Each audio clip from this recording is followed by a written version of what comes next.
మాట్లాడండి. వారు ఎన్నికల 2013 ఎన్నికల మేనిఫెస్టోలో కానీ మేనిఫెస్టో కంటే ముందు ఆయన పార్టీ పెట్టినప్పుడు కానీ ఒక అధికారానికి వచ్చేటప్పటికి ఒక 10 లక్షల సార్లు దళితుని ముఖ్యమంత్రి చేయకపోతే నా మెడ మీద తల ఉన్నది వాళ్ళు. నువ్వు ఇంప్లిమెంట్ చేసినావా? ఆఖరి దళితుడికి 3 ఎకరాల భూమి ఇస్తా, బోరేస్తా, మోటార్ ఇస్తా, 1.5 ఎకరం ఉంటే 1.5 యాడ్ చేస్తా, ఆయన ధనవంతం చేస్తాను.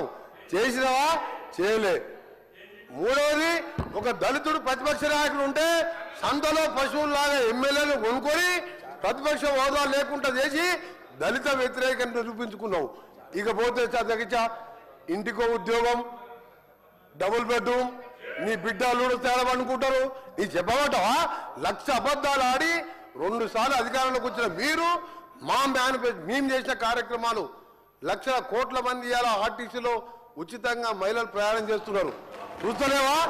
50 లక్షల కుటుంబాలకు 200 యూనిట్ల వరకు ఉచితంగా ఈ రోజు కరెంట్ ఇస్తున్న మాట వాస్తవం కాదు. ఒక ఇంటికి 600-700 అంటే సంవత్సరానికి 7,000 రూపాయలు ఇలా మిగులుస్తున్నాం. ఇంకా చేసే కార్యక్రమాలు ఉన్నాయి. ఇప్పుడే మా సోదరుడు చెప్పినట్టు, శ్రీనివాస్ గారు చెప్పినట్టు 21 కోట్లు మన జిల్లాలో ఎన్ని వచ్చిన లెక్క వెళ్తే ఆ సభ్యునికి 2 లక్షల లోపు మీరు 1,00,000 అని చెప్పి 5 ఇన్స్టాల్మెంట్లో ఇస్తే 20,000 వడ్డీకి సరిపోయిన అధ్యక్ష. అంటే 15 నెలల్లో ఇన్ని చేసిన వాళ్ళం. మాకు ఇంకా 3-4 సంవత్సరాల సమయం ఉన్నది. ఇవన్నీ చేసి చూపిస్తాం. తొందర పడతావు.